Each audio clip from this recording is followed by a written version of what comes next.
my name's John Cordy, and people have been saying it's a bit too like guitar centric, this channel, so I've decided to branch out a little bit into sports. As you may or may not know, England are in the final for this Euro 2020 thing, and I'm hoping to do like a live stream this Sunday. It's coming up. Quite excited about it, and I've got my socks ready, so again you'll be able to catch me this Sunday for a live stream of the Euro 2020 final, England versus Italy. Come on boys. Anyway, I've got some things coming up on the channel which will probably be a bit more on the expensive side, and I wanted to do a little video just talking about some of the things which are not so expensive that I've got a lot of fun out of. Now, at the top of that list is the HX Stomp. I've said it a few times, but I think this is my favourite piece of gear that I've ever bought, to the point that I've got a couple of them. To me, for £400, the amount of stuff you can do with that little box is just kind of incredible. Still one of the smallest models out there.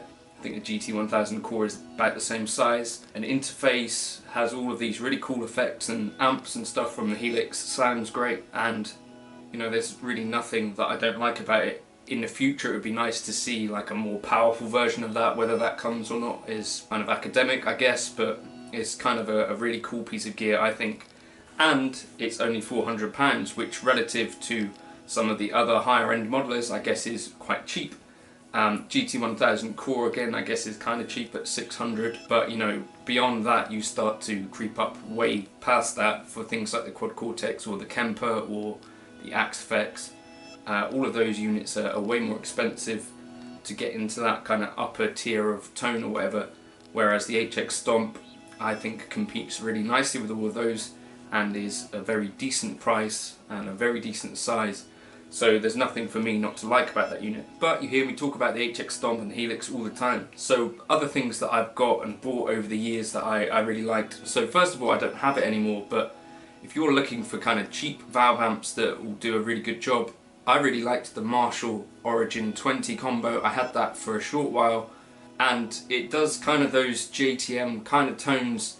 It's by no means a quiet amp, can do kind of gigging volumes unless you've got a guitarist next to you who's really loud. Shout out Sam Webb. But this was a really fun kind of Marshall flavoured amp. It doesn't have a reverb on it. That'd be the one thing I would change about it.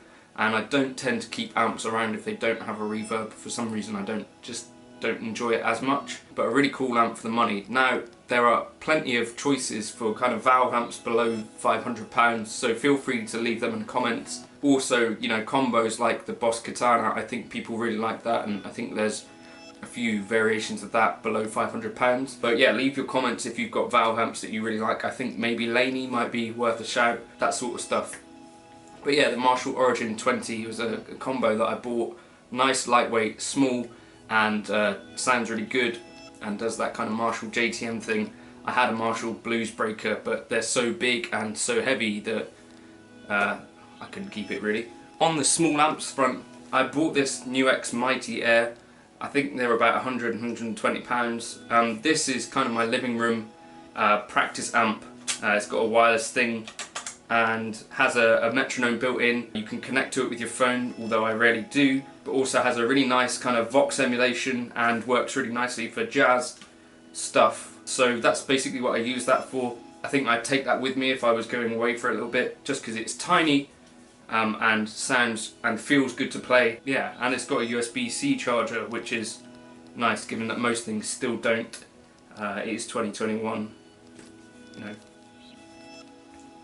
So yeah, this wasn't actually given to me by NUX. I bought one of these because I was like, I don't have anything in the living room at the moment that can do a click and all of that sort of stuff, and this is a really cheap piece of gear but quite a fun piece of gear, I think.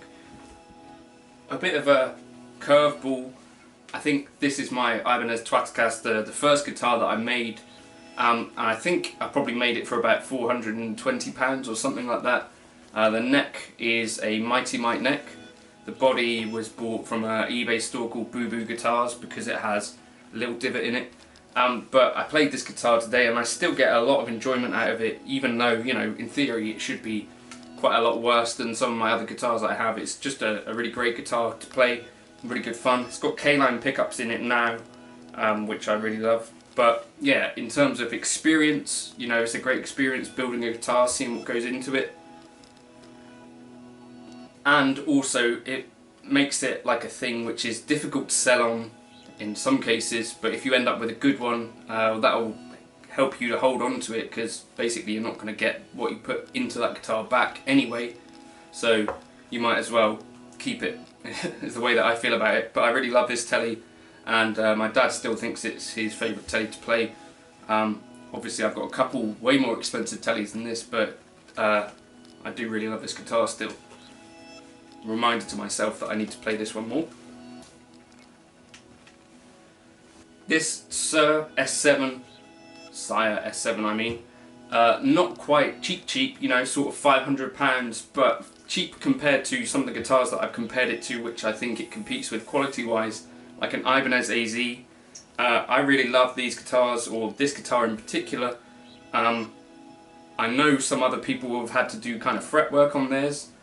So again, if you're one of those people, leave that in the comments. I think it helps people to know what real people's experiences are, rather than the opinions of people that are paid to kind of promote these things. But I really like this guitar, and I bought it specifically because I was a bit skeptical about what some of the people were saying about how good they were. But it turned out that in this case, I think they were right. I've replaced the volume pot covers with Ibanez Shure grips because they're like my favourite volume knob things. They feel really comfortable under the hand. Aside from that, it's all stock. I think I removed the treble bleed and the resistor on each of the knobs to give it a bit more of a normal taper. Stock pickups and stuff though, they're nice and kind of bright and present, which is what I want from a single coil guitar, whereas the Ibanez AZ pickups were a little bit more on the dark side, I found, in comparison. Really lovely neck, that's kind of the highlight for me. So that's another one of those pieces of gear which you've seen me talk about all the time, but relatively cheap, sort of £500, but plays way above its kind of pay grade, and easily, I think, competing with Japanese Ibanez AZs, which are 3 times the price, so a cool instrument. If you've got kind of bargains that you really love, that you have or have owned, feel free to leave those in the comments. I'd be interested to hear like your favourite amps, your favourite pedals, your favourite guitars that are on the cheaper end of the scale, sort of like £500 or dollars, or you know, that side of things. It'd be interesting to hear from you. Obviously used stuff counts as well, so if you can get a used guitar for around £500, like, I don't know, something Fender that's Mexican, feel free to leave those in the comments. But I just wanted to share those bits of kit because I really like them and they bring quite a lot of pleasure, even though they're not expensive. Also, just to say, I've put the Polyphia HX Stomp tone into the folder if you want to check that out. So that was requested by a few people. Thank you for stopping by. If you wanted to like and subscribe, you could. And let's do some chatting about gear. Catch you in a bit.